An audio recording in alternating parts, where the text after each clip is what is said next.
Kung nais nyo nga pumunta ng Acacia Tunnel at hindi nyo alam kung paano at hanggang kailan ang pailaw dito, ay panoorin nyo ng video na ito hanggang dulo.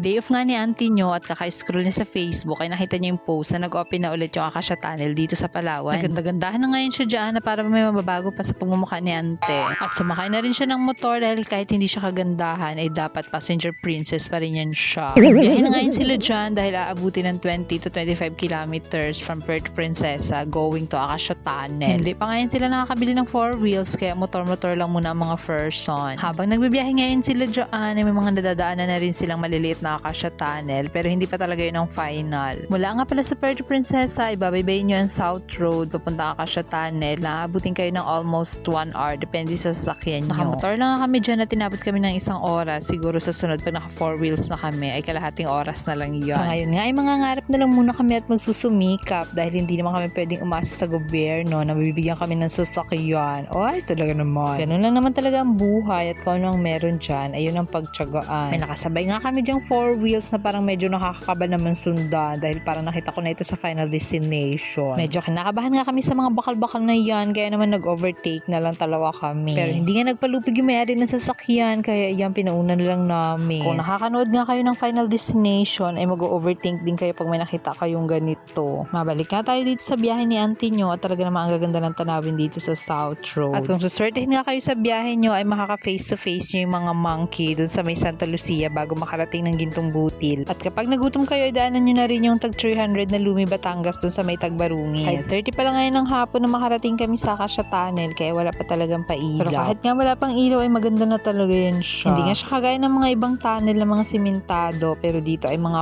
puno ng acacia. Yung mga punong araw na nakikita natin dyan sa paligid ay abot na yung iba ng 50 years old. At mahigit kumulang 1.5 kilometers naman daw ang kahabaan ng Acacia Tunnel na ito. Pagdating nyo nga ng Acacia Tunnel ay hindi na kayo mag-worry sa pagkain dahil may mga nagtitinda rin sa paligid. Pwede rin pala kayong dumala ng sarili nyong pagkain at camping chair para may maupuan kayo. May mga stall rin pala dyan na may sariling table and chair kaya habang naghahantay ng pailaw ay kumain muna kami. Hindi rin pala kamahalan yung mga paninda dito dahil hindi rin naman nalalayo ang presyo niya pag doon ka bumili sa bayan. Pag-gastos ka lang din sa pagkain dahil talaga namang mapapasarap ang kain mo sa mga kakanin dito. Makalipas nga ang ilang minuto na aming pag-aantay, nagpailaw na rin dito sa Acacia Tunnel. Alas 6 ng gabing araw nagsisimula ang pailaw at mamatay naman kinabukasan alas 6 rin ng umaga. Tinanong ko pala dyan si ate na nagtitinda at ang sabi niya ay hanggang December na daw ang pailaw na ito. Kaya sa mga hindi pa nakakapunta dito ay marami pa kayong chance. Naawala rin ako sa mga kapering nakatira dito dahil talaga hindi sila makakatulog sa liwanag. Sa wari ko hanggang next year na ang pagpupuyat nila kasama ng mga duwende. Sa ganito ba naman kaliwanag ang pailaw ni Mayor at talagang mulat ka na lang magdamag. Sobrang ganda nga talaga ng Acacia Tunnel lalo na kapag may ilaw kaya wag ka na magpahuli-huli dyan. Puntahan nyo na nga ito at wag kayong patamad-tamad dyan. Napakalapit lang naman ito sa city kaya for the go ka na. Hindi ka na rin matatakot magbiyahe pa uwi dahil maliban sa maraming sasakyan na kasabay ay maliwanag na rin sa kalsada. May mga ilang bahagi pa rin na madilim pero mas marami pa rin talaga yung may solar light na. At kung nakarating ka sa video na ito ay pwedeng paki-comment dyan kung saan lugar ka ngayon nanunood. Paki-follow and share na rin yung page na ito dahil ako ay mamimigay ng 50 pesos sa Cash G. Salamat pala sa panonood nyo at pag-share ng aking mga videos and also sa mga nagko-comment. Talagang na-appreciate ko yung mga pagmamahal nyo sa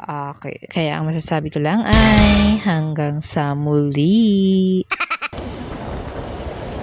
Bye! Bye, Acacia Tunnel!